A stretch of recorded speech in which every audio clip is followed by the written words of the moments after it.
माता दी. माझं नाव आहे धनश्री दत्तात्रय राखोंडे पाटील.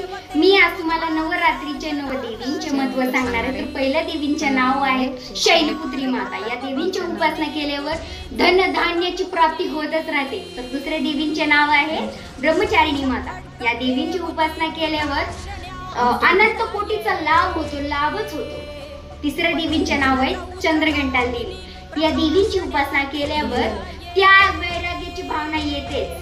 तर चौथ्या देवींचे नाव आहे कुष्मांडा देवी. या देवींची उपासना केल्यावर सर्व रोगांपासून मुक्ती भेटते. तर पाचव्या देवींचे नाव आहे स्कंद माता. या देवींची उपासना केल्यावर सर्व पापापासून मुक्ती भेटते. तर सहाव्या देवींचे नाव आहे कात्यायनी माता. या देवींची उपासना केल्यावर साऱ्या शुभ मुहूर्तावरती शुभ काम होते. सातव्या देवींचे नाव आहे कालरात्री माता. या देवीची उपासना केल्यावर सर्व पापापासून मुक्ती भेटते, सर्व पापापासून मुक्तीच भेटते. आठव्या देवीचे नाव आहे महागौरी माता. या देवीची उपासना केल्यावर सर्व काम चांगले होतात व सर्व काम आपल्या चेहऱ्याला ताजगी येते. तर नवव्या देवींचे नाव आहे सिद्धिदात्री. या देवीची उपासना केल्यावर सगळे काम लाभकारी होतात आणि आनंदकारी होतात. ही होती